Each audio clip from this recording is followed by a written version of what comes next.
বন্ধুরা, আজকে আপনাদের সাথে আমি হোমিওপ্যাথির একটি গুরুত্বপূর্ণ ওষুধ নিয়ে শেয়ার করতে চাই, যেটি আমাদের হ্যানিম্যান স্যার হোমিওপ্যাথির প্রথম ওষুধ হিসাবে আবিষ্কার করেছিলেন।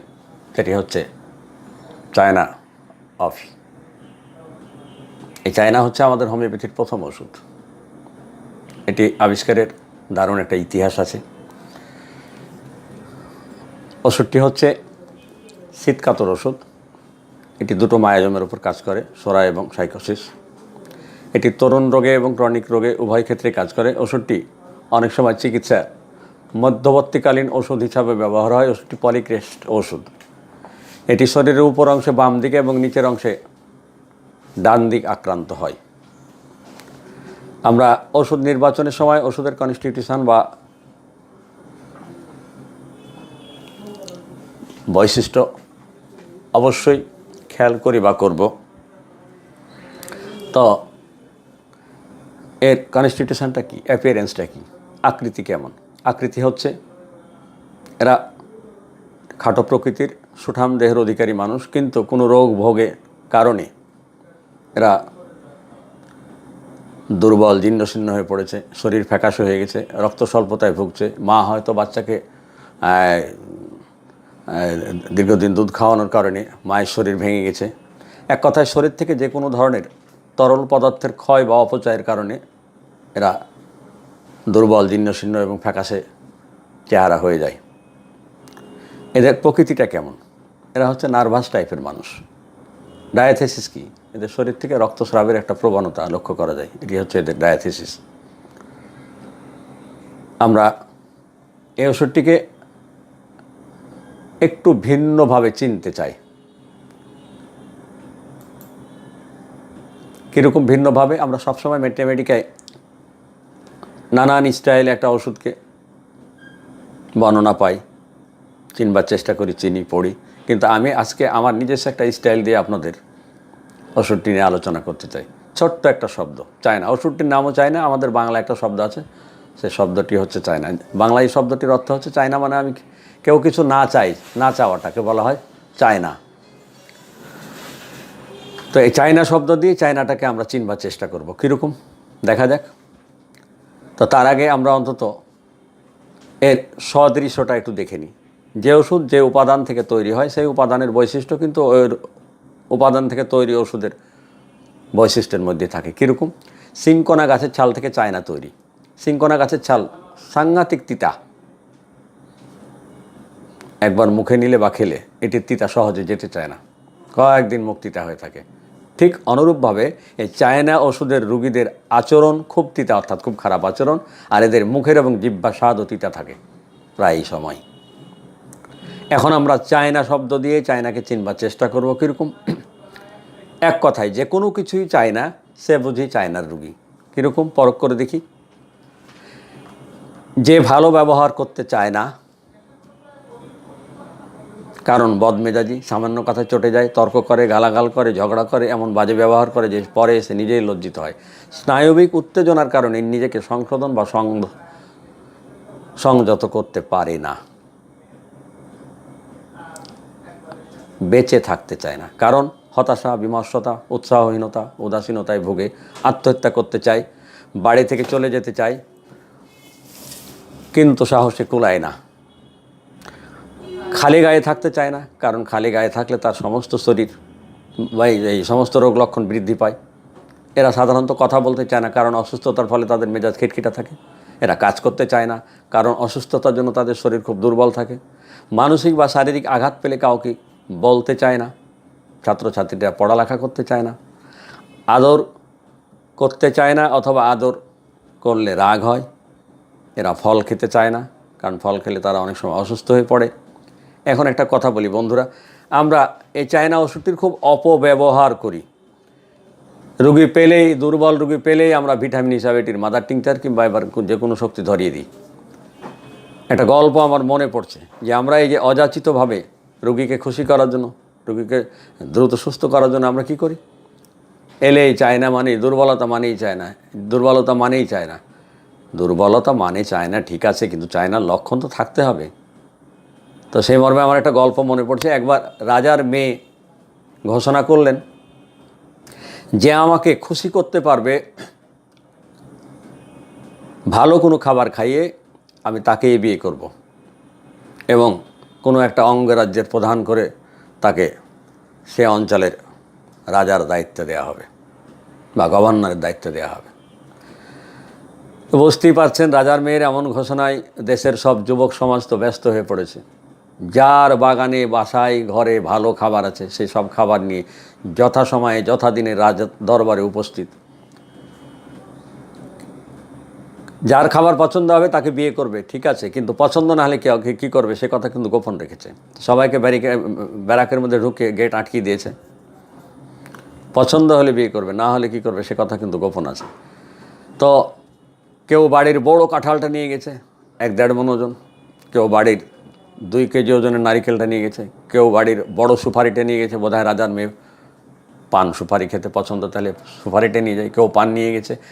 যার ঘরে যত ধরনের আম টাম জাম ফল আছে, কেউ নিয়ে গেছে লম্বা, আমরা যেটাকে বলে আখ বা গ্যান্ডারি বা কুশর, সেটা নিয়ে গেছে। এখন প্রথম যে ব্যক্তি ঢুকেছে তার সাক্ষাৎকার শেষে সে চোখ মুছতে মুছতে বেরিয়ে আসে, অর্থাৎ তার চোখে জল। এখন চোখ মুছতে মুছতে বেরিয়ে আসছে, কিন্তু সবার দিকে তাকিয়ে সে আবার চোখে জল কিন্তু মুখে হাসছে।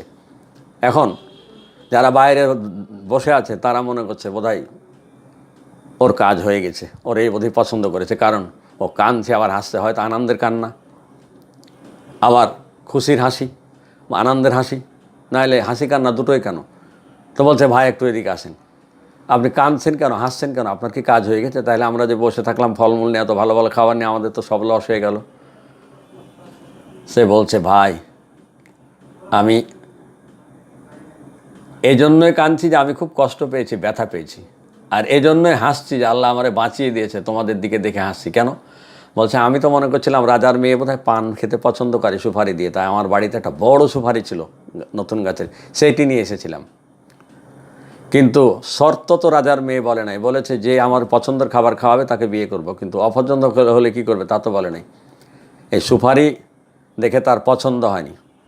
তার শর্ত হলো যার খাবারটা পছন্দ না হবে সেই খাবারটা তার পায়খানার রাস্তায় ঢোকাবে। তা আমি তো আল্লাহ বাঁচাইছে, সুপারি একটা ছোট ফল এনেছিলাম, সেইটা পাছাই দিচ্ছে, ব্যথা পেয়েছি, এজন্য কাঁদছি, কিন্তু শুকরিয়া আদায় করছি যে তোমাদের মতন কাঁঠাল গ্যান্ডারি তো আনিনি, নারিকেল তো আনিনি, যদি আনতাম তাহলে আমার কী দশা হতো, তাই তোমাদের দিকে তাকে হাসছি। তো ঘটনা হলো যে বন্ধুরা, আমরা যাকে তাকে এই যে ভিটামিন দিচ্ছি, কখনো কখনো কিন্তু এই সুপারি আলার মতো অবস্থা হয়, রোগীর হিতে বিপরীত হয়, ক্ষতি হয়, সেটি আমরা যেন সাবধান থাকি। তো বন্ধুরা আসি, অসুস্থ হলেও ডাক্তারের কাছে এরা যেতে চায় না। শিশুরা অসুস্থ হলে বাবা মার কাছে বলতে চায় না, চুপচাপ থাকে। এরা খেলাধুলা করতে চায় না, মন খুলে হাসি ঠাট্টা বা রসের মজার কথা বলতে চায় না। কোনো আনন্দময় অনুষ্ঠানের জন্য গয়না পোশাকের জন্য উৎসাহ দেখাতে চায় না। অসুস্থ থাকলেও সেবা যত্ন চায় না। কাজকর্ম পড়াশোনা কোনো কিছুতে মন বসতে চায় না। সব ক্ষেত্রেই শুধু চায় না, খেয়াল করবেন, বাস্তবে তেমন কোনো কিছু করতে চায় না, কিন্তু কল্পনায় তারা রাজপ্রাসাদ বানাতে চায়, অনেক কিছু করতে চায়। কুড়েমি করে শুয়ে থাকবে, কিন্তু শুয়ে শুয়ে ব্রেন খাটাবে, বুদ্ধি খাটাবে, আমি রাজনীতি করব, এমপি হব, মন্ত্রী হব, প্রধানমন্ত্রী হব, লেখাপড়া শিখে আমি সচিব হব, বড় ডাক্তার হব, ইঞ্জিনিয়ার হব। কাজের কাজ কিছুই করে না, কিন্তু শুয়ে শুয়ে সে রাজপ্রাসাদ বানায়, কিন্তু অরিজিনালি সে কিছুই করতে চায় না। তামাকের গন্ধ, সুগন্ধ, দুর্গন্ধ, এমনকি ফুলের গন্ধ তারা নিতে চায় না, কারণ এগুলো তাদের একদম সহ্য হয় না। ব্যথাযুক্ত বা আক্রান্ত স্থান তারা ধীরে ধীরে নাড়াতে চায় না, কারণ তাতে তাদের ব্যথা বাড়ে। জোরে জোরে নাড়াতে চায়, কারণ তাতে ব্যথা উপশম হয়। আক্রান্ত স্থানে তারা ঢিলে করে পোশাক পরতে চায় না, বা পায়ে ঢিলা করে জুতা পরতে চায় না, যদি পায়ে কোনো কারণে আক্রান্ত থাকে, অসুস্থ থাকে, ব্যথা থাকে, কারণ তাতে ব্যথা বৃদ্ধি পায়, ফলে টাইট করে জুতা বা পোশাক পরে। রুটি, মাখন, মাংস, চর্বিযুক্ত বা গ্রুপার খাবার খেতে চায় না। যদিও হজম হতে চায় না, তবুও কারো কারো আবার ঝাল বা মশলাযুক্ত খাবার খেতে ইচ্ছে করে। খাদ্য শরীরে যা খায় কোনো উপকারে আসতে চায় না, ফলে যে কোনো রোগে রক্ত ক্ষয়ের পর শরীর জীর্ণশীর্ণ, দুর্বল ও ফ্যাকাশে হয়ে যায়। আমরা আরেকটা জিনিস খেয়াল রাখবো, এই যে আমরা হরহামেশাই যাকে তাকে চায় না ব্যবহার করি, আমার সেই ক্ষেত্রে আরেকটা সেই প্রসঙ্গে একটা গল্প মনে পড়ছে। একজন ড্রাইভার অ্যাক্সিডেন্ট করে হসপিটালে ভর্তি হয়েছে, সাংবাদিকেরা এসেছে, জিজ্ঞেস করছে, ভাই আপনি কীভাবে অ্যাক্সিডেন্ট হলেন? তো বলছে, ভাই ও আসলে নেশা করে গাড়ি চালাচ্ছিল। তো বলছে, ভাই প্রথমে আমার সামনে একটা সাইকেল পড়লো, আমি সেটাকে সাইড দিয়ে দিলাম। কিছু দূর গিয়ে দেখলাম যে একটা গরুর গাড়ি, সেটারও সাইড দিলাম। তারপরে দেখি একটা মানুষ, সেটারও সাইড দিলাম। তারপরে দেখি একটা মিনি বাস, সেটারও সাইড দিলাম। তারপরে দেখি একটা ব্রিজ, আমি সেটাকেও সাইড দিলাম। তারপরে কী হয়েছে আর জানি না। তার মানে সে সামনে যা পাইছে তাই সাইড দিয়েছে। তো ব্রিজকে সাইড দিলে আর কি থাকে, নদীতে পড়ে গেছে, অ্যাক্সিডেন্ট হয়েছে, পরে হসপিটালে বেহুশ হয়ে গেছিলো, হসপিটালে নিয়ে এসে ভর্তি করেছে। তা আমরা রুগী পেলেই এই ড্রাইভারের মতো শুধু সাইড দেওয়ার মতো যা পাই তাই সাইড দিই। রুগী পেলেই আমরা দুর্বল পেলেই চায় না, দুর্বল পেলেই চায় না। এরকম হলেই কিন্তু ড্রাইভারের মতো অনেক সময় অবস্থা হয়। তো খেয়াল করতে হবে যে স্বাস্থ্য একবার যদি এদের নষ্ট হয়ে যায় তাহলে কিন্তু ভালো হতে চায় না। মুখের স্বাদ ভালো থাকতে চায় না, সবসময় তিতা বা নোনতা লাগে। যা খায় ঠিক মতো হজম হতে চায় না। বমি বা বনের সাথে এদের গোটা গোটা খাবার নেমে যায়, বের হয়ে যায়, হজম হতে চায় না। লেবুর রস, শরবত, টক মিষ্টি ফল, আচার, টক, শরীর সতেজ করা খাবার দাবার এগুলো খুব পছন্দ করে, হাতছাড়া করতে চায় না এগুলো, কারণ এগুলো তার খুব পছন্দ, যদিও সেগুলো তার ক্ষতি করে। পেট ফাঁপায়, তরুণ অবস্থায় চায় না উপকার হলেও পুরাতন অবস্থায় কিন্তু উপকার হতে চায় না। পেট ফাঁপা, ঢেকুরে উপশম হতে চায় না।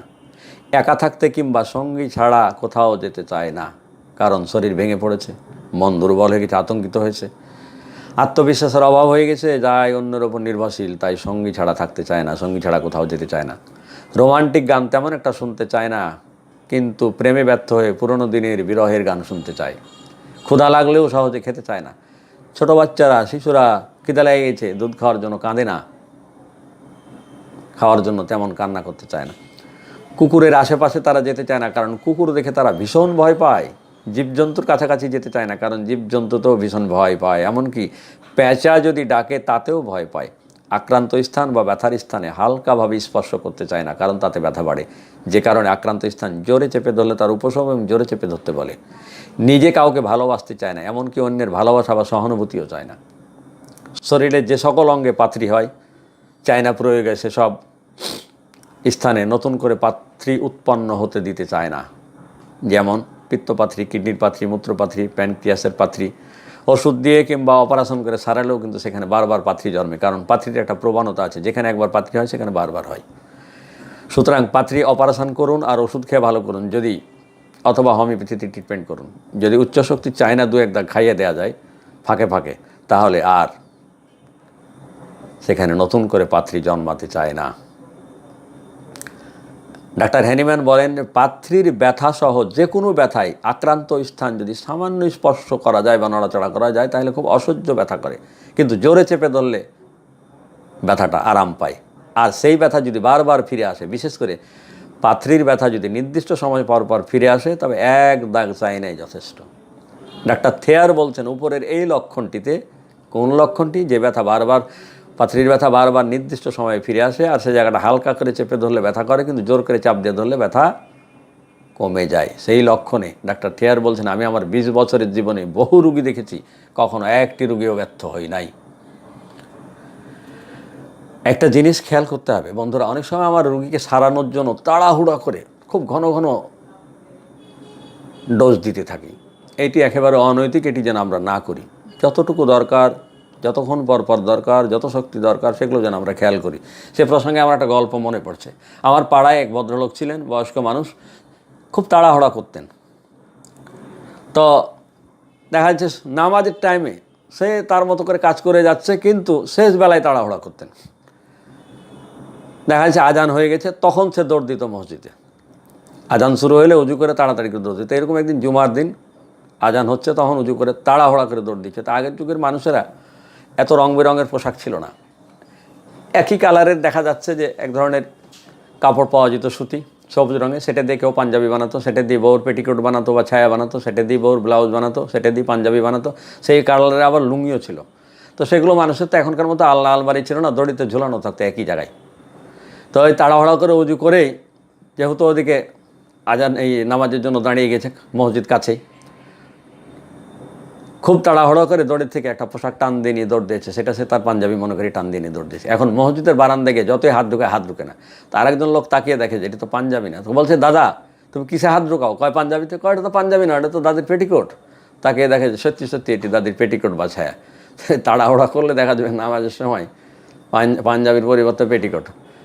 তাড়াহুড়া করা যাবে না, কারণ তাতে লাভের চেয়ে ক্ষতি হয়, অনিষ্ট হয়।